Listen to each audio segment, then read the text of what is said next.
menurut aku ya tetap aja bisa karena kan diligennya, konsistennya dia belajar. Tapi kan minusnya kalau misalnya dia terpaku sama sistem pendidikan di Indonesia, nampaknya agak memorizing banget ya. Dia terbiasa menghafal tanpa memahami langsung substansi dari pelajaran tersebut.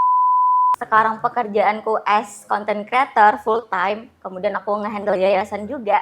Aku rasa sih mungkin cita-citaku pengen jadi guru itu tuh sedikit banyaknya udah tersalurkan gitu dengan aku bisa ngajar ke daerah-daerah 3T meskipun tidak full time seperti yang aku bayangkan. Aku akan pakai seragam ngajar di depan kelas anytime gitu. Validasi itu penting. Ketika jadi mapres, suara kamu tuh lebih didengar. Tapi untuk pribadi, untuk internal, segala jabatan kita, harta kita simpennya di tangan supaya kita bisa pakai itu, bukan di hati kita, jadi melekat. 1000 anak, 1000 karyawan, 1000 cinta. Iya, ya kan? Aku Mimpi pengen kamu. punya Iya, 1000 dia anak. Oke. Iya. Terus? Dan juga 1000 pekerja yang nantinya dengan ekosistem itu aku bisa memberikan cinta untuk mereka. Intinya sebenarnya abstraknya kayak gitu. Cewek-cewek itu banyak teman-teman aku gitu ya. Mereka tuh kenapa pengen, ini kuliah udah tinggi-tinggi, udah capek lah, belajar banyak prestasi. Ya cuman kayak gitu karena mereka kayak secara prestasi mereka udah cukup. Mereka cuman pengen hidup tenang dan mereka pengen mewariskan kepintarannya ke anaknya. Makanya kalau aku, ya mungkin kita nggak boleh menyesal ya, tapi kalau aku ditanya, kalau kamu mau mengulang hidupmu, keputusan yang kamu ambil apa? Aku kayaknya akan memilih jurusan itu antara ekonomi sama hukum. Ada satu pekerjaan lowongannya Masya Allah, disuruh punya sertifikasi inilah, disuruh punya sertifikasi itulah. Minimal pengalaman kerja Kayak berapa tahun mana gitu ya. satu sertifikasi aja 3 juta. Pertama kali aku melihat orang yang struggle nyari kerja itu tuh di job fair. Di IPB tuh kita sering ada job fair gitu. Jadi itu tuh emang orang yang bawa CV terus masuk ke tenan-tenan orang untuk ngelamar kerja. Dan benar-benar kayak pakai baju rapi. Aku melihat itu aja tuh aku kayak sesek gitu loh rasanya kayak.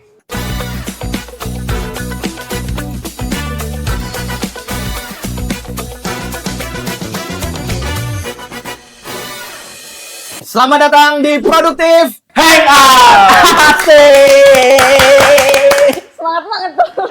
Karena tumben narasumbernya perempuan gitu. Iya. Biasanya cowok terus bosan sampai cowok terus. Kali ini Pak, ijo-ijo ya Pak? Asik. Kita kali ini kehadiran 2 mahasiswa terbaik di Indonesia pada masanya. Keren. Dan dua-duanya sama-sama mahasiswa berprestasi dari kampus ternama di Indonesia. Asik. Apa tuh? IPB. Apa kepanjangan IPB? Institut Pertanian Bekasi. Ya, Institut Pertanian Bogor. Volika sama Wawa. Keren. Tapi sebelumnya aku mau nanya nih, mereka kan orang pintar-pintar nih kan. Apa bener nggak nih? Ada satu konten yang baru viral. Dia tuh ranking 36 dari 36 siswa di kelasnya. Ternyata dia sekarang punya pekerjaan yang aparat negara lah. Layak gitu. Layak. Nah, apakah benar dari komentar-komentar bilang ranking itu tidak menentukan nasib? Benar. Oh, siapa dulu yang mau jawab ini? Bebas. Hebat. Yang paling relate. yang paling relate aja yang dia jawab. Oh, ranking kelas enggak? Ketua OSIS kan? Jujur kalau aku dari SD itu aku masih yang 1, 2, 3 besar. SMP itu 1 terus. SMA 1 terus juga. Gila. Gitu. Tapi kayak Mahasiswa prestasi. alhamdulillah. Utama lagi. Kau juga ya Arya. Ya udah, ini sebenarnya panggung untuk kalian 3 aja ya. Kalau bahas Mapres ya. Nah, terus gimana, Pak?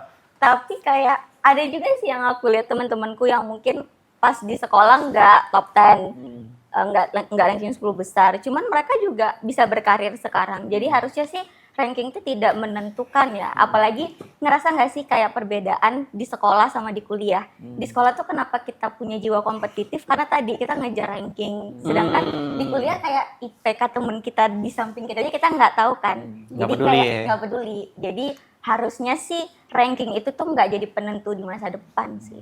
Terus kalau banyaknya prestasi menentukan nggak? Nah, boleh kita tanya banyak prestasi dia kan Mapres Iya. utama 1 Indonesia. Iya. Kan Mal ya? Oke.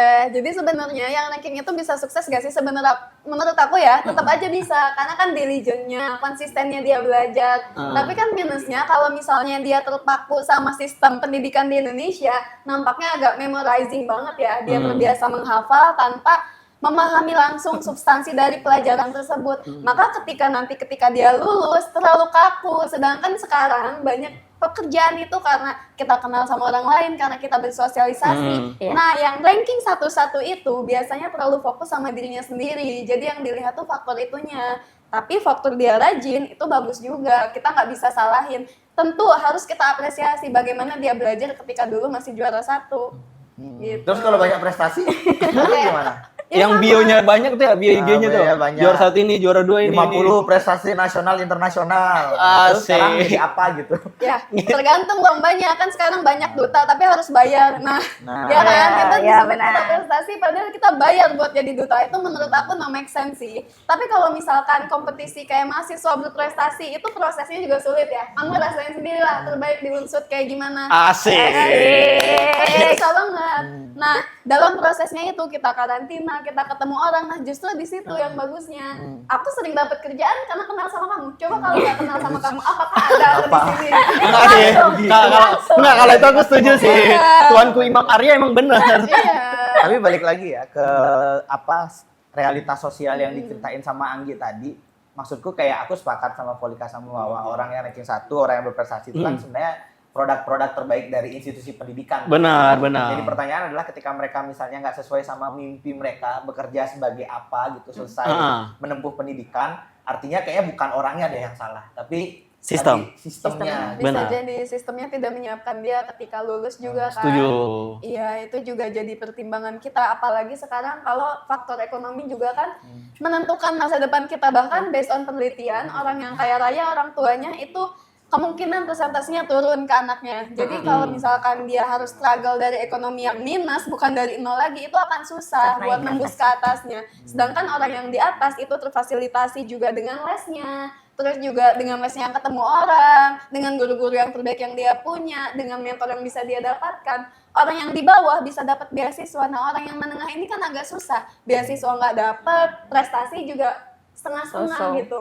Jadi sebenarnya kalau ngomongin sukses emang nggak bisa dilihat dari peringkat doang. Tapi bukan berarti kita merendahkan mereka Setuju, nih, setuju. yang juara 1 dan sebagainya. Setuju. Karena aku ngutip dari satu perkataan salah satu komika Indonesia, dia bilang kayak di Indonesia itu hidup yang paling sulit bukan ekonomi paling tinggi atau paling bawah, tapi di tengah-tengah. Karena kita dianggap miskin enggak, dianggap kaya enggak. Nah, ketika dapat bantuan atau apa, kita nggak berhak untuk menerima. Padahal orang yang udah di tengah-tengah jalan itu adalah orang yang paling layak dikasih tangan untuk naik. Bagus banget Wede. perspektif skala sosialnya Anggi, bagus banget. Mantap nih. Gila. Analisisnya Tapi mantap. satu pertanyaan error nih, Pak. Aneh. Menurutmu lebih baik pinter ilmu pengetahuan atau pinter ngolah sekarang? Pinter ngoleh, dua-duanya bagus. Pinter lah. ilmu pengetahuan tuh kayak dia pandai ininya. Iya gitu. Juara kelas. Kita bilang juara kelas atau pinter ngolah. Udah gitu. Pinter ngolah tuh konteksnya gimana? Data analisis atau Kenapa jadi kalau gua? itu pinter memanfaatkan research ya kan. Iya. Nah, itu yang terbaik lah. Sekarang semua orang bisa jadi expert pakai ChatGPT, pakai Gemini, semuanya bisa jadi expert dan paham tentang ilmu pengetahuan didapat dengan sangat mudah.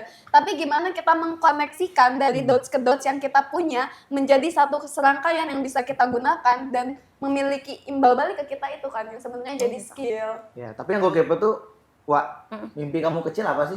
Ih. Sesuai nggak sama sekarang? Aku kepo deh. Maksudnya seorang mahasiswa terbaik di Indo tuh Oke.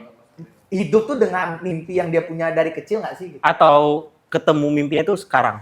Nah itu, kepo tuh. Dulu tuh aku punya cita-cita jadi guru.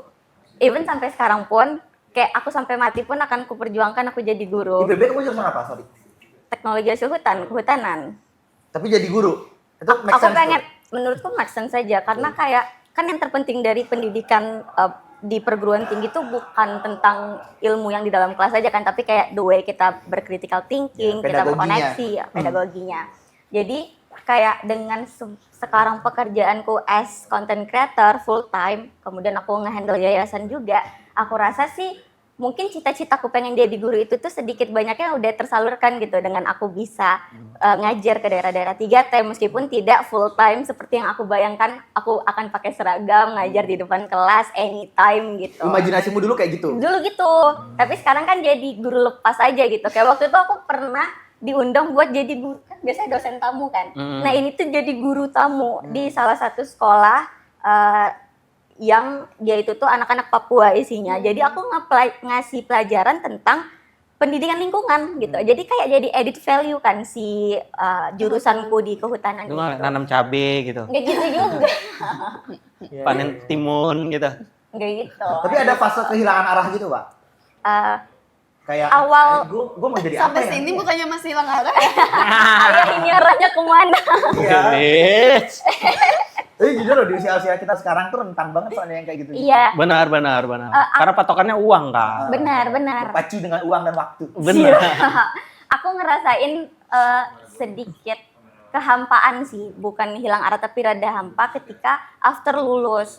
Karena referensi sosial kan after lulus tuh pasti mereka yang nge-apply kerja, yang harus bisa sampai sehari itu 10 applyan kerja Pernah di gitu. fase itu? Belum. Karena jujur sampai sekarang ijazahku di IPB juga belum aku ambil. Bul, Karena gini, menurutku, gak penting ijazah, Pak. karena menurutku Orang lagi mau perdebatkan ijazah palsu atau asli, kamu gak ngambil ijazah, Pak. Kayak Rocky Gerung kamu.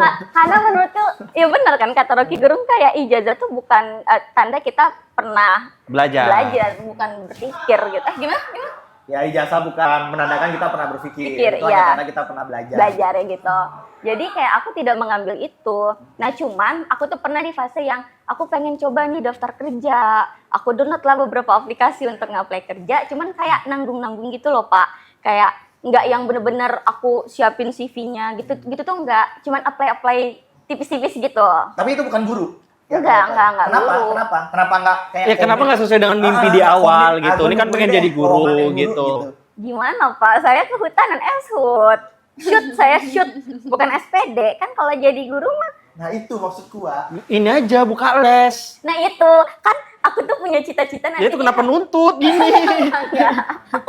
Aku tuh punya cita-cita nanti di hari tua. Kan nih aku cita-citaku yang dulu pengen ngajar di kelas S guru seperti pada umumnya tuh belum bisa tercapai. Jadi aku berpikir nanti di hari tua aku tuh pengen bikin di rumahku itu rumahnya cukup kecil tapi halamannya luas. Aku bikin PAUD, aku bikin panti asuhan dan aku ngajar di situ untuk menuhin keinginan masa kecilku buat jadi guru. Oke. Kok nggak bilang? Kenapa jadi lo? Next. Nggak bilang. Iya. Tapi kalau Polika gimana, Pol? Mimpi kamu kecil tak apa sih? Sesuai nggak dengan yang sekarang terjadi? Jadi gini, kalau misalnya mimpi kita tinggi, at least itu kita butuh knowledge-nya, kita butuh juga orangnya untuk sampai ke sana, harus connect sama siapa tuh ada orangnya di sini nih. Nah, jadi aku kira untuk nyampe ke sini itu tuh nggak akan selama ini. Tapi ternyata masih banyak gap knowledge sama gap experience aku yang masih belum bisa sampai ke sini. Tapi tujuannya tuh tetap ke sini. Contohnya kayak gini misalnya, aku ingin bekerja dengan apa ya, dengan bidang yang nanti tuh menggunakan bahasa Inggris. Jadi karena aku tidak study abroad ketika S1, aku pengen nih S2 ke luar negeri dan ternyata itu perlu IELTS kan, usahain IELTS itu aku kira bisa cepet, tapi karena aku nggak punya privilege di sekolah internasional waktu kecil atau SMP SMA pakai bahasa Inggris, jadi ngejar IELTS tuh aku harus berbulan-bulan bahkan perlu retake, tapi tujuanku tuh udah ada kesini gitu loh, jadi sebenarnya aku bukan kehilangan arah, tapi mimpiku yang tinggi dan perlu waktu untuk ke sana. Prosesnya jadi lebih, Pak. Mana nih ya? Usianya dia kan kayaknya baru 23 tahun ya. 24 ya? 24 Pak. 24 tahun, tapi ngerasa proses itu lama gitu ya, Vol ya? Padahal kamu masih muda ya? Menurutmu Iya. sukses itu di usia berapa? Sewajarnya? Sebenarnya kalau sukses itu beda-beda pandangannya. Kalau misalnya kata Bob Sadino, kamu punya sesuatu buat dimakan buat besok, itu kamu udah sukses. Kamu nggak usah mikirin apa-apa lagi. Ada juga yang kata orang udah sukses, yang penting kalau di desa kamu menikah. Kalau buat cewek itu Ya. sukses. Ya. Mendingan kamu hamil di luar nikah kalau di desa itu daripada kamu nggak nikah-nikah gitu. Oke, sebagai Jadi mapres juga- nih, sukses menurut kalian apa? Kalau aku sekarang tidak melihat kesuksesan itu rumahnya besar dan sebagainya, itu adalah harta yang alhamdulillah kalau dia manfaatkan. Tapi untukku sekarang, orang yang misalnya dia punya prinsip dan bisa menjalani hidupnya dengan memegang prinsip itu, menurut aku itu keren. Iya, Kalau benar. kamu? Iya. Sama, lebih kurang kayak kalau kita udah bisa merasa merdeka atas diri kita, ya udah berarti kita sukses, nggak perlu punya rumah yang bagus, punya mobil, punya ini. Kebebasan itu. ya. Freedom ya. Bukan freedom yang gimana-gimana Iya, sih, iya, tapi benar. kayak freedom atas validasi orang lain. Kayak misalnya kita kesini, oh I see, kita nggak minta untuk dilihat keren sama orang lain, tapi fokus kita apa yang kita punya di sini kita sebarkan ke orang lain, apa yang kita miliki kita bagikan lagi ke orang lain. Sedikit air milikmu juga gitu loh. Ini kan aku nggak mapres nih ya. Ya. Jangan Ini kalian tiga dikira. mapres nih ya. Anda juga boleh jawab nih. Nah, Apakah mapres juga butuh validasi dari orang? kan semua orang nggak sih? Enggak, maksudnya kayak aku ini loh gitu. Validasi itu penting. Ketika jadi mapres, suara kamu tuh lebih didengar. Tapi untuk pribadi, untuk internal, segala jabatan kita, harta kita simpennya di tangan supaya kita bisa pakai itu, bukan di hati kita, jadi melekat. Cakep tuh. Ini TikTok keren nih, jedak-jeduk nih. Ceramahin tuh. Dijedak-jedakin nih. Bentar Gi. Aku tuh masih, terus mimpi kamu apa, Pol? Nih mimpi aku sampai prom. Terus if you know, aku sampai masukin ke wallpaper aku. Pokoknya aku pengen jadi ini dengan targetku ini. Nanti suamiku kayak gini, rumahnya kayak gimana, itu aku beneran tahu aku pengen kemana gitu loh. Dan aku sampai prom dan aku jadiin wallpaper. Jadi sebenarnya aku mau jadi apa, tapi proses kesana emang perlu waktu aja. Apa, Pol? Kok kamu mau jadi apa gitu loh? Ya, sebenarnya Kalau boleh tahu ya, Iya, kalau kamu oke. prefer nggak, nyebutnya nggak apa-apa. Tapi aku ingat waktu mapres kan kami kayak disuruh bikin poster deskripsi diri. Jadi tuh ada mimpi kalau awal tuh dulu pengen bikinnya tuh jadi Menteri Pemberdayaan Perempuan dan Perlindungan Anak. Gitu. Kau dulu KPPA. bikin apa? Ntar tanya Polika dulu, Kau kalian dulu. berdua narasumbernya. Soalnya aku ingat punya Polika. Kau dulu, kau bikin apa? Kok nggak ada begituan? Oh, nggak mungkin, jangan Ada sini ya dia jadi itu identitas diri itu loh yang dipresentasiin, persona diri itu, deskripsi Oh, beda kampus, beda format kali. Itu bener. Iya. Aku nggak ada cita-cita. Oh, kalau jadi dia di apa. IPB menang lah dia ya. Kenapa? Oh, kau nggak menang karena nggak ada itu. Bener nggak ada. Serius nggak ada. Kamu apa? Kalau dia apa? Nih, Polika bikin ini. 1000 anak, 1000 karyawan, 1000 cinta. Iya Iya kan? Aku Mimpi pengen kamu. punya Iya, dia 1000 mimpi. anak. Oke. Iya. Terus? Dan juga 1000 pekerja yang nantinya dengan ekosistem itu aku bisa memberikan cinta untuk mereka. Intinya sebenarnya abstraknya kayak gitu. Tapi kalau aku ditanya, Vol mau jadi apa? Aku jawabnya, aku mau jadi ibu sosialita. Jujur gue kaget loh. Dia. Nah ini ekspektasiku udah segini ya nih. Biar kita nggak Tunggu dah. Tapi bentar, sebelum Polika klarifikasi, aku juga punya senior. Dia tuh menurutku aktivis perempuan gitu. Oke. Kayak aktivis perempuan emang pinter lah, bacaan juga berat-berat gitu. Pemimpin juga, leader juga di satu organisasi besar gitu. Pas aku tanya gitu, cita-citamu apa? Tau nggak jawabannya apa? Apa tuh? Jadi istri pejabat tentara.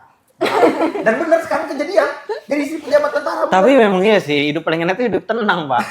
Jadi mereka merasa ketika jadi istri ini aku nggak tahu ya. Cewek-cewek itu banyak teman-teman aku gitu ya. Mereka tuh kenapa pengen, ini kuliah udah tinggi-tinggi, udah capek lah, belajar banyak prestasi. Ya cuman kayak gitu karena mereka kayak secara prestasi mereka udah cukup. Mereka cuman pengen hidup tenang dan mereka pengen mewariskan kepintarannya ke anaknya. Iya. Dengan hidup tenang, dia bisa dengan leluasa atau dengan lebih baik mewariskan itu ke anaknya gitu. Itu menurut mereka, tapi kan kita kaget ya dengan jawaban kayak gitu. Kenapa kau ibu sosialita? Iya, karena kalau sekarang kan ibu sosialita itu hedon dan flexing. Tapi kalau dulu kan dia memang sebenarnya membagikan hal yang dia punya. Jadi aku tuh kayak pengennya sebenarnya jadi istri yang baik, terus misalnya nanti. Jadi fokusnya tetap ke keluargaku ketika sudah menikah, tapi aku tuh sebelum itu udah punya sistem-sistem yang nanti kalau misalkan ada bencana, aku ngumpulin teman-temanku, ayo kita donasi tadinya tuh kayak gitu. Tapi sebenarnya Itu namanya nyari bypass, Pak. Nyari jalan pintas itu namanya. Iya, tapi ada lah yang seriusnya aku punya kok cita-cita, tapi aku tuh bukan gak mau nunjukin cita-citaku apa ya, kayak aku takut senangnya tuh sekarang, padahal itu tuh belum kecapai gitu loh. Jadi biarlah aku dengan prosesku yang sekarang. Intinya yang paling dekat aku ingin S2, doakan ya. Amin. Luar ya? Terdekat, Boleh, insya Allah dapat. kalau dapat rezekinya, kalau nyampe umurnya. Nggak bisa nggak disimpelkan gini? Kalau aku nih ditanya ya, cita-citaku apa ya? Ya. Punya 50 pintu kontrakan aja, dah. Kos-kosan, udah selesai, udah. Serius? Iya, udah itu aja. Sudah citamu? Karena secara keuangan udah ngalir banget. Nah, Iya. bisa nggak disimpelkan itu? Secara Ya pencapaian. kan tadi yang kata Wawa 1000 anak, 1000 pekerja, 1000 1000 cinta, cinta. itu juga numbers kan Ya, simple sebenarnya. itu. Iya, secara Ilmu slogan sosialitas kayak sih gitu lah. rada Buff ya, rada buff ya. Iya. Karena kan orang tuh lihat kita gitu kayak serius banget ini manusia, research lah independent inilah, woman. independent banget gitu. Jadi kalau misalkan kita kenalan sama orang ibu sosialita, mereka kaget kan, jadi bisa lebih cair suasananya. Tapi jujur ya, maksudnya aku kan mungkin juga orang yang datang dari tanpa privilege ya, kayak teman-teman lah, kayak di kelas ranking terus di mahasiswa juga bisa disebut ambis lah gitu ya, ambis ya kayak teman-teman gitu. Tapi ada situasi yang membuat aku pada akhirnya berdamai gitu. Ternyata punya mimpi yang tinggi di Konoha gitu ya, bukan di Indonesia, di Konoha. Itu ada perlu banyak proses perdamaian gitu dengan diri Setuju, sendiri, setuju. gitu. Dengan kita melihat realitas sosial yang terjadi gitu. Makanya aku kepo apakah teman-teman Mapres ini tuh sejalan gitu dengan apa mimpi kalian waktu kecil dengan apa yang kalian hadapi sekarang gitu. Karena menurutku ya aku sekarang ini aku hidup dengan banyaknya proses perdamaian antara diri dan realitas sosial. Setuju. Karena apa yang aku mimpikan sejak kecil ternyata nggak kayak Volika bilang tadi nggak semudah itu untuk Digapai. digapai. Gitu. Karena butuh prosesnya dan kita nggak tahu ternyata kita berpikir kayak prosesnya itu cuma naik mobil aja. Ternyata naik mobil tuh perlu Nah, nyetok, beli kayu, perlu ini, stok. beli ini. Betul, setuju. Dan Gitu. bahkan kayak tahun lalu deh aku pernah kehilangan arah juga gitu. Kayak ini gue mau kemana ya gitu. Sampai kayak gitu. Sebuah- Bahkan ketika memilih kuliah jurusan hubungan internasional aja, itu menurutku udah salah langkah. Karena kan iya serius kan dulu tuh aku pengennya jadi dokter. Iya. Kan kita apa ya di dogma kalau cita-cita tuh sempit banget gitu. Iya. Dokter, polisi, TNI, PNS gitu. Dan PNS. aku ada di posisi yang kayak pengen jadi dokter. Iya. Tapi pada akhirnya pertama kali aku berdamai dengan dunia itu adalah ketika Tuhan menunjukkan aku kalau lo takdirnya udah nggak jadi dokter gitu. Setuju. Sama kayak lo misalnya lo kecelakaan, Ah. gua bedanya gua baru tahu selama 16 tahun hidup punya buta warna. Oh iya. Iya, aku punya buta warna. Di situ aku pertama kali berdamai dengan dunia. Dan sebetulnya aku tuh nyarinya dua teman-teman, stan atau enggak dokter. Iya. Dan dua-duanya aku diajarkan realitas dunia yang pedih banget tuh. Stan 2020 tutup, ingat nggak? Oke. Kita kan Iya. angkatan pandemi ya. Iya. Tutup. Dokter, ternyata gue punya buta warna parsial. Setuju. Sebenarnya SMA gue jurusan IPA bos. Kalau tahu dari awal buta warna, yang ngapain ngambil jurusan IPA? IPS lah. IPS aja langsung dari awal. Oh. Ya udah tuh di situ kehilangan arah, berdamai, ngambil jurusan HI pun linglung. Ngapain ya gue ngambil jurusan ini ya? Makanya kalau aku ya mungkin kita nggak boleh menyesal ya, tapi kalau aku ditanya kalau kamu mau mengulang hidupmu, keputusan yang kamu ambil apa? Aku kayak akan memilih jurusan itu antara ekonomi sama hukum. Dengan melihat situasi sekarang gitu. Jadi aku sekarang ini adalah bentuk perdamaian dari Setuju, realitas setuju, sosial setuju. tinggi. Karena sekejam itu ternyata. Iya. Karena gini, kenapa kita berpikir seperti itu? Kenapa cita-cita itu sempit banget ya? Karena kita tuh dari kecil terdoktrin bahwasannya sukses itu yang bangun pagi. Nah, di situ kita ngelihat orang yang bangun pagi, pekerjaannya apa? Itu adalah pekerjaan yang sukses. Nah, kayak tentara, polisi, guru, dan sebagai PNS, itu kan yang bangun pagi kan. Nah, makanya kita terdoktrin yang bangun pagi itu. Oh, maksudnya aku lebih sukses dari mereka gitu. Siapa? Tahu? Aku bangun pagi, Pak. Oh, lagi. Bangun pagi. Belum Kau sukses bangun pagi gitu. enggak? Kau bangun pagi enggak? Aku bangun pagi tidur Soalnya aku lagi. BKM sekarang, Pak. Bersih-bersih masjid aku. Wede. Contohnya kayak Anggi. Konten kreator nih jalan ninjamu dari kecil apa karena kamu berdamai aja dengan sekarang? Coba. Kalau aku, Ah. kalau aku merasa konten gini, peluang. Sekarang tuh industrinya adalah digital kan. Nah, ketika kita bisa memanfaatkan digital dengan baik, kayaknya konten kreator itu bisa dijadikan sebuah pekerjaan, tapi bukan jangka panjang. Nah, aku nih masih baru deg-degan nih ya kan, kata bos kan kemarin kan. konten kreator itu bukan pekerjaan yang yang safety. kalau personal Zero brandingnya safety nggak net baik. lah. Iya, Zero kalau safety. personal brandingnya nggak baik. Tapi TikTok nyadarin benar. Makanya orang-orang konten kreator itu sebenarnya ketika naik, ketika dia pengen tenang adalah bikin bisnis di sebelahnya. Gitu. Nah, kalau ditanya apakah ini cita-citaku dari kecil? Enggak, tapi ini adalah jalanku menuju cita-citaku yaitu jadi pengusaha. Kontrakan 50 pintu. Karena aku setuju Pak, karena aku tuh punya distro, itu tuh dulu per bulannya itu per harinya itu bisa laku 20 sampai 40 unit tuh karena nama. Gitu. Tapi aku tertarik pandangan mereka Gi. Apa? Menurut kalian gimana? 10 juta Gen Z menganggur itu. Sedih sih. Jujur aku tuh kalau ngomongin cari kerja ya, kalau kita misalkan mapres konten kreator dengan ratusan followers, sebenarnya mahasiswa di Indonesia itu less than 7% kan. Apalagi kita di kampus ternama, udahlah kita 1%, apalagi jadi mapres. Iya. Di nasional pula, udahlah kita tuh 0,1% sebenarnya di Indonesia. Oke. Jadi kayak kalau ngomongin kesulitan kita dari semester 5 aku udah ditawarin pekerjaan ya. Lulus ditawarin kerjaan dan alhamdulillah offering job tetap ada. Tapi kalau ngomongin misalnya teman-temanku sakit lah. Kayak les IELTS misalkan, orang bilang kan dengan les IELTS tuh bisa meningkatkan taraf hidup kamu karena banyak opportunity itu perlu IELTS. IELTS itu sekarang udah 4 juta. Sekali tes ya? Iya, sekali tes. Itu kan belum lolos. Iya. Sedih banget. Belum tesnya dan sebagainya. Sedangkan aku nemenin temanku yang pengen kuliah itu ke UT. Aduh, semesteran 1 juta aja tuh dia nggak bisa gitu loh. Jadi gimana dia meningkatin taraf hidupnya ketika emang dia terhimpit gitu loh. Kemarin aku main ke Aeon, berangkatnya naik Grab. Tapi pulangnya tuh naik P11. Aku tuh gak apa-apa naik transportasi, tapi aku gak suka tempat di mana aku gak bisa berpikir dengan maksimal. Aku membaca buku di KRL aja gak nyaman. Kalau di LRT masih oke lah. Iya. Tapi setiap hari orang kayak gitu loh, cari kerja dan sebagainya. Jadi aku tuh kalau misalkan ngomongin cari kerja dan sebagainya, sedih banget karena aku bukan ngomongin aku doang. Tapi ngomongin banyak Iya, teman-teman yang ngomongin lain. banyak teman-temanku yang lain. Ya Allah, kayak semoga dimudahkan, semoga one day kita bisa jadi pengusaha juga yang memberikan pekerjaan untuk mereka. Karena lihat mereka berjuang itu, ya Allah, astagfirullahaladzim, Sedih kayak sih. sedih. Iya. Aku, nenekku tuh nggak tahu uang aku berapa ceritanya.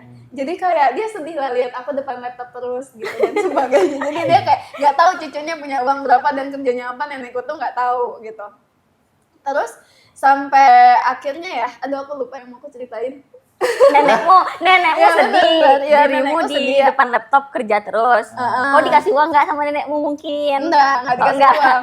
Aku lupa poin yang mau aku ceritain apa ya. Nenekmu sedih melihat kondisinya. Ya nenekku sedih, padahal aku ada uang kan. Tapi gimana kalau teman-teman kita? Tapi sebenarnya itu bukan poin yang mau aku ceritain. Iya, aku Oh, tahu, iya. aku tahu. Aku Pas lupa, lagi bingung. aku Ya, lupa. ingat. Sebelumnya apa? Naik bis. Ya, Kalau kalau nggak aku nyaman mau- ngebaca. Ya aku lupa. Ya udah ingetin dulu. Tapi ke bawah nih. Jadi kamu sambil kamu ingetin ke bawah nih. Wah, gimana kita memaknai pendidikan hari ini kalau misalnya sarjananya aja itu majority pengangguran. Terus Asik. penjahat-penjahatnya malah jadi pejabat. Iya. Setuju kali itu. Ini yang aku pelajarin. Aku ingat. Oh, dia udah ingat. Udah, Enggak, aku udah. masih ingat. Kok coba, Gimana? kok dulu. Oh iya, karena nenekku nggak tahu aku kerja apa. Aku disuruh daftar PNS. Padahal Oh. karakter aku aja nggak cocok gitu loh jadi PNS karena aku sukanya berpikir kreatif dan kayak ya udahlah nggak cocok gitulah sama PNS dan akhirnya aku coba daftar untuk membuat orang tua aku senang. Iya. Daftar PNS. Daftar Apa? PNS. Gosh. Dengerin dulu, Oh, aku iya. daftar PNS, daftarnya pun aku nggak bisa karena ternyata dari sistemnya udah diseleksi. Jadi kayak aku sarjana terapan komunikasi itu nggak ada lowongannya. Oh. Bayangin, kayak alhamdulillah aku mapres, aku punya uniqueness sendiri, aku ketemu kalian dan dari kalian misalkan kita bisa kolaborasi dan sebagainya. Tapi ratusan temanku yang sekolah yang sama yang punya gelar STR daftar PNS pun mereka nggak Nggak bisa. bisa. Itu yang mau aku ceritain susahnya cari kerja gitu loh. Ada satu pekerjaan lowongannya Masya Allah, disuruh punya sertifikasi inilah, disuruh punya sertifikasi itulah. Minimal pengalaman kerja Kayak berapa tahun mana lah, gitu ya. satu sertifikasi aja 3 juta, satu sertifikasi aja berapa juta, sedangkan dia itu early enter member, kayak maksudnya dia pun belum bisa menghasilkan untuk dirinya sendiri, dikasih kesempatan pun enggak. Gimana aku nggak sedih gitu loh, padahal mereka bisa jadi kualitasnya oke, cuman kalah aja sama yang bisa masuknya jalur cepet. Dan ketika udah kita gagal seleksi PNS, aku ngobrol sama temanku yang sebenarnya dia anak pengusaha juga, cuman iseng aja daftar PNS. Kita mau submit dan cerita, ada orang datang, kamu daftar ke sini.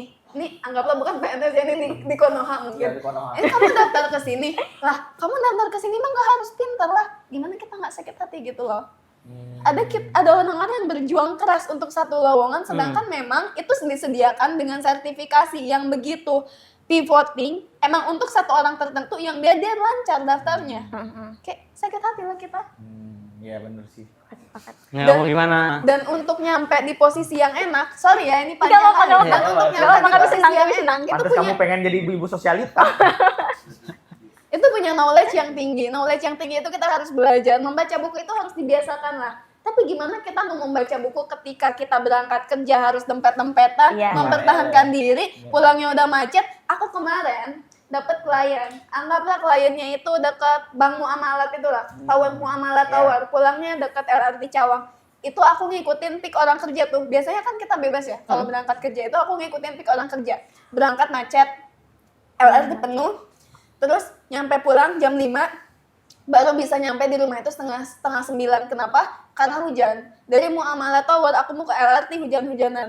Udah nyampe LRT-nya aku harus berdiri, bawaanku berat karena bawa laptop. Udah nyampe situ, nyampe LRT Harjamukti, itu Gojek udah pada kehujanan dari jam 4, jadi mereka pada pulang. Kita susah. Terus untuk fee-nya itu harus bayar, ada yang bayar lebih dari 30.000 daripada biasanya. Jadi untuk bolak-balik sehari-hari itu harus 60 sampai 100.000. Untuk transportasinya aja dia bisa bekerja. Berarti Dikali transportasi umum itu ya, Iya, itu yang udah dianggap murah dan transportasi umum. accessible. Kita lihat UMR kita berapa, gimana aku nggak sakit hati? Lah Anggi sekali endorse berapa lagi tuh ya? Alhamdulillah rezeki kamu nggak apa-apa, Lebih nggak garam apa-apa. dia. Tapi kalau misalkan kita Anda juga lebih ya. udah masuknya susah, transportasinya begitu, dia mau upgrade diri aja udah nggak nyaman, pulangnya hujan-hujanan, selesai dari situ aku kemarin istirahat dulu, langsung sakit aku. Kan shock kalau Iya, ngeliat itu shock ya. aku. Gitu. Oke. Kalau lihat Artinya, dari masyarakat. Kamu menjadi ibu-ibu sosialita tuh kontemplasinya tuh panjang banget ya. Panjang sebenarnya. Iya, Berdamai sebenarnya. dengan realitas-realitas tadi ya. Asik. Kalau ibu sosialita nggak mungkin naik KRL gitu. Setuju. Lagi lo kemana-mana ya kan. Ini yang nanti dia ngomong ke anak-anaknya.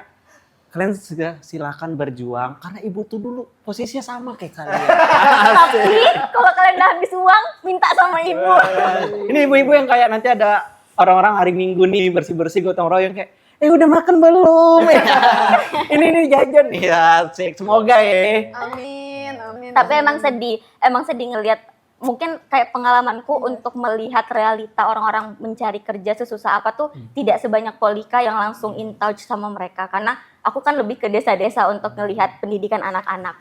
Jadi aku pertama kali aku ngelihat orang yang struggle nyari kerja itu tuh di job fair. Di IPB tuh kita sering ada job fair gitu. Jadi itu tuh emang orang yang bawa CV terus masuk ke tenan-tenan orang untuk ngelamar kerja. Dan benar-benar kayak pakai baju rapi. Aku melihat itu aja tuh aku kayak sesek gitu loh rasanya, kayak gini ya orang-orang ternyata gitu. Apalagi kok yang melihat langsung Iya. kayak gitu, nangis sih. Iya, dan sedihnya aku punya privilege untuk memilih Gokar apa LRT kan sebenarnya. Tapi aku memilih LRT, memilih KRL untuk melihat sebagai selain menghemat juga untuk aku ya, justru ya emang murah, menghemat juga tapi masih punya pilihan. Kalau aku lagi beneran gak nyaman, aku bisa pilih gitu. Iya. Tapi untuk mereka Yang nggak itu punya setiap pilihan, hari, iya. kayak makanya aku tuh bilang mereka tuh pejuang, mereka tuh hero banget, kayak Iya. kalian tuh keren banget, kerennya tuh kayak, jadi aku berharap semoga ketika aku nggak nyaman naik transportasi umum tuh bukan aku karena punya pilihan pindah ke transportasi yang lain, tapi semoga mode transportasi di Indonesia itu bisa improve gitu loh, Wak. Supaya orang-orang itu tuh gak harus nunggu bersejam dulu waktu mereka loh. Iya. Kita tuh sehari cuma punya 24 jam, bayangin kalau dalam sehari itu mereka bisa memaksimalkan untuk ngobrol sama orang yang daging atau misalkan untuk baca ilmu, untuk sesuatu yang bermanfaat lah. Tapi mereka enggak, Buat karena udah capek kali gitu nunggunya, gitulah. Makanya sebenarnya kalau di kalangan Gen Z tuh ya ada dua situasi yang sedang terjadi. Satu, pengangguran, susah banget nyari kerja yang tadi. Benar. Sekalinya dapat kerja, gajinya udah pas-pasan, tapi effortnya, eksploitasinya tuh kayak tadi Gede, Gede parah, banget. parah. parah banget gitu. Astagfirullahaladzim. Dan terbentur sama realita-realita kayak misalnya nih ada pekerjaan tapi jauh banget jaraknya, bensin lah, inilah, itulah. Jadi kayak gaji itu nggak nutupin kan. Jadi ketika mereka lebih milih nggak bekerja, mereka kok nih males nih kerja pilih-pilih nih. Padahal ketika dikerjain itu nggak menutupin itu kan. Tapi kita sedih melihat kondisi orang lain, tapi sebenarnya kita menyedihkan juga tau. Iya, aku juga sedih. Ini kan kita nih sebenarnya pekerja, ya, ini serius nih. Kita ini kan pekerja informal semua ya hitungannya. Satu tadi kalau kata Wawan kita tuh zero safety net, kita nggak punya jaminan sosial. Nanti ketika misalnya dunia nih krisis, Pangeran Hormuz kita nggak bisa menyelamatkan Indonesia dari krisis energi, kita jatuh resesi katakanlah.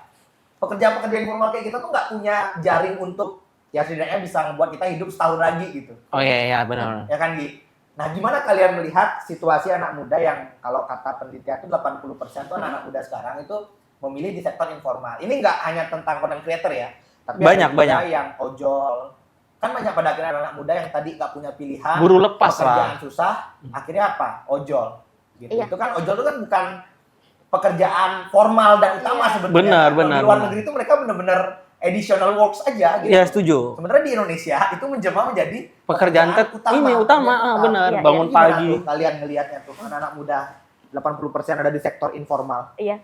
Memang mungkin karena ada mismatch ya antara kebutuhan di industri sama di sistem pendidikan kita. Contohnya tadi kalau misalnya mau daftar kerja harus punya sertifikasi ini, sedangkan harganya 3 juta. Sedangkan kayak nih gue mau daftar kerja biar gue dapat uang gitu, malah gue harus ngeluarin uang buat sertifikasi punya itu. That's why menurutku mungkin perlu adanya upgrade kurikulum di lingkungan kampus kita biar kebutuhan industri sama yang diajarkan di kampus itu tuh match gitu. Nggak tadi ada sertifikasi, mungkin kan dari kampus bisa nge-provide tuh lulusan-lulusan yang mungkin kalau ngelihat sertifikasi apa K3 misalnya. Berarti orang-orang yang inline di bidang itu keilmuannya dilengkapin sertifikasi di lingkungan kampus gitu. Mungkin itu salah satu mempermudah untuk anak-anak bisa nge-apply kerja. Terus di sisi lain aku tuh juga percaya apa ya, zaman sekarang tuh mungkin yang paling mudah adalah untuk berwirausaha. Jadi kayak tadi misalnya yang Bang Wildan kirim, ya harus punya jiwa wirausaha. Setidaknya kalau misalnya tidak mendapatkan pekerjaan, kamu bisa menghidupi dirimu sendiri. Gitu. Kamu gimana, Kol? Kalau misalkan tiba-tiba Selat Hormuz itu tidak baik-baik saja Pangeran Hormuz dan kita tidak bisa pangeran yang dicintai Iya. lagi oleh masyarakat gimana? aku tidak akan khawatir terhadap kalian khususnya, karena sebenarnya kita punya daya juang. Aku tahu lah kalian ini orang-orang, pasti kalian akan mencari jalan untuk keluar, tadi kata Wawa dengan berwirausaha dan sebagainya. Tapi kalau orang-orang yang 80% itu, yang maybe nggak masuk 7% mahasiswa itu agak berat. Karena kenapa? Karena kita pun kuliah itu cuma 7% di Indonesia. Banyak kuliah, orang kupu-kupu kan kuliah pulang. Mereka cuma punya gelar sarjana. Jadi aku juga setuju sama Wawa, kayak kita tuh harus di-upgrade juga skillnya. Kalau misalkan kita, alhamdulillah misalnya dipandang orang keren dan sebagainya, Wa. Tapi kita kan nggak gengsi kalau jualan, Wa. Kalau anak muda sekarang disuruh jualan malu mereka, nge-share link affiliate aja mereka malu gitu. Jadi sebenarnya harus ada mentality survive juga di dalam masyarakat, bahwa sesuatu itu tuh bisa kalau kepepet pasti dicari jalan keluarnya. Nah, mentality ini yang mungkin kurang di kurikulum kita, gak diajarin. Itu sih. Skillnya ditambah, tapi lapangan pekerjaan nggak ada, gimana Ji? Apa? Skillnya ditambah, lapangan pekerjaan nggak ada, gimana dong?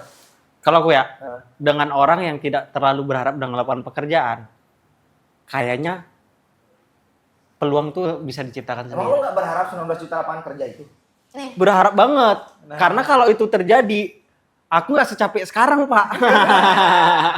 iya. Anda bayangin nih, Bogor Jakarta tiap hari.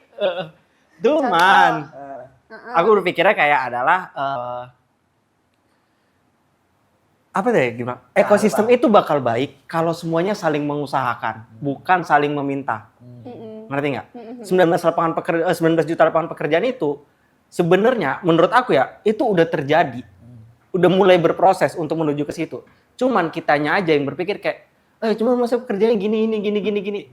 Iya, dibentuk dulu ekosistemnya. Fix teman-teman, buzzer pemerintah teman-teman. Fix. Nah, Fix.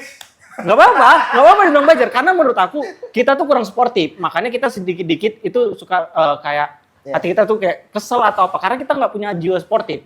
Karena sesimpel nih kalau pemerintah buat kejahatan apa buat yang kayak Maksudnya maksudnya kayak ada kekurangan dari pemerintah atau sebagainya, kita tuh kayak senang banget nih ngehujat nih pemerintah gini-gini. Tapi coba deh pemerintah buat hal yang baik. Kita bilang aja, oh ini keren nih, dari tuduh buzzer.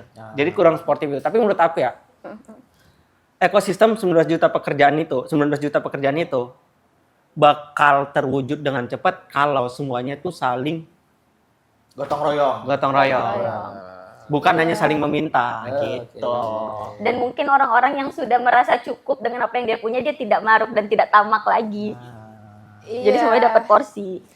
Iya, sehingga efisiensi pendidikan itu tidak terlalu beginilah gitu. Di IPB itu udah Sabtu, Jumat juga udah WFH kan, Wak? Iya tahu. Di IPB tuh. Oh iya? Iya. Sama kurangin lah ini ya apa kayak mainan-mainan atau kayak hal-hal dari luar yang nggak penting-penting banget kayak blind box atau apa. Itu menguras tabungan, Pak. Ya banyak orang yang FOMO sih, tapi kalau dilihat dari kenapa sih harus ada mentality survive, kenapa sih harus kepepet, karena Indonesia misalnya banyak sekali sumber daya yang belum dimanfaatkan. Contohnya Indonesia ini kemarin aku kerjasama alhamdulillah sama Sustainable West Indonesia, dan di situ aku belajar tentang sistem green economy, dan itu sangat potensial di Indonesia, tapi belum maksimal. Which is kalau pemerintahnya juga belum maksimal, tapi kita sebagai seorang pribadi tuh bisa tetap maksimalin sampah, karena sampah gratis diambil dari TPA, tapi kita bisa putar itu dan menghasilkan uang gitu loh. Tapi banyak anak muda yang belum paham ilmunya, belum dibiasakan hal seperti itu. Contohnya yang bagus di Banyuwangi tuh udah jadi percontohan, dan itu tuh bagus banget. Even kemarin aku ke sekolah yang dia tuh bisa nabungnya pakai sampah, karena sampahnya itu dia diolah lagi sama bank sampah di samping sekolah itu. Jadi anak-anaknya yang punya kekurangan ekonomi dan sebagainya, susah nabung uang, dia bawa sampah. Aku kira tuh pemulung kan, sampah rumah tangga doang. Dia pilah, dia bawa ke sekolah. Jadi banyak opportunity itu, tapi apakah dia mau melihat opportunity itu dan sebagainya. Dari pemerintahnya juga memberi kesempatan, tapi dari kitanya juga memaksimalkan potensi yang kita miliki. Terakhir dari Anggi. Oke, terakhir kita masuk di sesi kata netizen. Oke. Apa nih? Ini ada 2 pertanyaan. Kalian boleh nggak jawab, tapi kalau mau jawab, sangat boleh. Jawab dengan simpel. Oke. Ini kan kita bahas tentang pekerjaan, pendidikan, dan kalian tuh adalah orang-orang mahasiswa berprestasi 0,% di Indonesia. Terdidik. Pertanyaannya, menurut kalian sekarang itu emang susah cari kerja atau gengsi aja dengan pekerjaan yang ada? Menohok pertanyaannya, menohok. Emang susah lah, itu mah nggak usah dipikirin, emang susah banget. Aku tuh dulu mencoba basa-basi cerita apply sama cutting, dia jawab gini, kamu kalau belum ratusan apply-nya nggak saya bantuin. Oh berarti emang harus untuk keterima kerja itu apply-nya harus ratusan bahkan ribuan. Emang itu tidak menunjukkan level difficulties-nya gitu. Susah lah, lihat Jovel sampai pingsan, emang nggak susah? Susah lah. Gitu jadi itu pertanyaannya susah terus pakai penelitian dan sebagainya. Enggak, aku cacat bisa hidup. Nggak ada susah. Nah itu berarti untuk kamu. Tadi pertanyaannya secara general kan, bukan susah gak buat Wawa cari kerja? Oh, Wawa mah ditawarin kerjaan lah kalau tanyanya buat Wawa mah. Wawa mah nggak boleh kerja sama aku. Coba pertanyaannya revisi spesifik. Nggak mau. Udah, pertanyaan kedua dah. Kamu jawab. Kamu dulu lah, gimana? 50-50, kalau aku 50-50. Jadi emang susah mencari kerja tuh sebuah realita yang tidak bisa kita pungkirin. Tapi memang ada juga beberapa orang yang mungkin job dia itu tuh UMR banget, mentok misalnya 5 juta, tapi dengan skill yang dia punya, pengalaman yang dia punya, dia ngerasa enggak lah, harusnya gue bisa digaji 8 juta, udah gue cari pekerjaan yang lain gitu. Dia ada juga beberapa case orang yang nggak dapat kerja karena gitu. Ya lulusan kampus ternama tuh biasanya. Biasanya. Jadi 50-50 kalau menurut Wawa. Oke. Unsur mah 2 juta digaji nggak apa-apa unsur nih. Ambil. Ya. Ambil. Kita mah aman. Ambil. Iya, yang penting. Itu transportasi juga gak apa-apa. Oke. Kau kan ternama juga kan? Enggak. Apa bukannya UGM kau? Ya. Kampus cuma kalau di depan berasa klinik, Pak. Next. Oke, pertanyaan kedua. Sekarang kan banyak orang yang bilang kayak content creator itu sebuah pekerjaan. Tapi kita bisa bilang juga itu sebuah pekerjaan kalau memang dilakukannya dengan konsisten. Nah, menurut kalian nih, dengan orang sekarang yang banyak ngaku-ngaku sebagai content creator, ketika ditanya kerjanya apa, menurut kalian content creator itu orang malas berkode kreatif atau emang sebuah pekerjaan? Itu dua-duanya bisa jawabannya. Iya, aku dulu apa kamu dulu? Aku dulu deh. Oh, boleh. 50-50 Nyari juga. lihat bukan 50-50 yang tegas lah. Jujur teman-teman, bukan tidak punya pendirian, tapi aku tuh kayak belajar untuk melihat semua hal yang terjadi itu dari banyak kacamata gitu loh, Pol. Jadi kayak tidak bisa, oh ini A, ini B, nggak bisa gitu. Karena kita nggak tahu kemungkinan apa. Terdidik sih pertanyaannya. Emang orang bukan aku yang nanya. Kelihatan sih dari yang nanya. Parah. Ayo. Gitu, jadi Setidaknya saya nggak nyari kerja, bro. Oh, Iya. jadi 50-50. 50-50. Lupa aku mau ngomong apa tadi. Apa tadi pertanyaannya? Konten kreator itu Males. males, berkedok itu, kreatif. Jadi 50-50 kita harus lihat lagi, kayak misalnya nih ada konten creator yang dia dapat endorse terus, tapi kita nggak ngelihat dia tuh progresif gitu, entah mungkin dia bisa bangun turunan apa dari kontennya dia, mungkin dia bikin movement apa atau dia bikin bisnis apa. Nah itu mungkin bisa dikatakan konten creator itu pekerjaan malas berkedok kreatif. Iya. Tapi kalau kita ngelihat konten creator yang dia benar-benar full time di situ, Konsisten. dia punya tim, dia konsisten, dia Effort. punya bisnis dan ala-ala pengembangannya. Masa ya sih orang malas bisa melakukan itu semua gitu. Setuju. Jadi 50-50. Ya kayak Anggi naik gunung gitu misalnya. Ya kan kayak Effortnya keren. Ya kan, progresif, naik gunung kan dibayar sebelum naik, Pak. Ya itu kan effort kan di situ. Iya. effort. Kalau Volika gimana? Ya konten kreator itu bisa dibilang juga pekerjaan, berarti pekerjaan dari kata dasarnya dikerjakan kan, dapat duitnya mah nggak tahu lah invoice-nya cair kapan. Istilahnya itu berarti sesuatu yang dia kerjakan dan berusaha, dia berharap dapat cuan kan dari situ. Oke. Soalnya kalau ngomongin media, ada yang namanya kompon efek gitu loh, kayak kita tuh nggak tahu momentum kita tuh naiknya tuh kapan. Ada juga sebenarnya di kehidupan kita kayak gitu kan. Jadi kalau sekarang kita gaji cuma ngandelin UMR, kita tahu lah ya UMR kita tuh segimana. Beli Iya. emas aja udah nggak cukup 2 gram kayaknya sekarang. Jadi Bener. konten kreator itu ya sebagai usaha mereka aja gitu, sebagai kali aja lewat sini, itu opportunity-nya lewat sini. Jadi kalau dibilang males berkedok kreatif, males tuh nggak apa-apa tau. Males itu adalah ibu dari banyak inovasi. Kenapa kita sekarang ada transportasi mobil dan sebagainya? Maybe karena kita malas jalan gitu. Jadi Oke. jangan dilihat bahwa kemalasan itu sesuatu yang membuat kita stuck saja, tapi bisa jadi itu membuat malas di satu sisi, tapi menghasilkan satu sisi yang baru. Oke. Kalau katanya menantu Karl Marx, Paul Lafargue, malas itu adalah hak. Nah kadang di era kapitalisme kita menganggap kemalasan itu adalah suatu hal yang menjijikan. Gitu. Disfungsional. Clear nih perspektifnya. Tepuk tangan dong, Gi. Oke. Dan Baru kali ini kita podcast di atas 1 jam. Thank you, Volika. Thank you ya.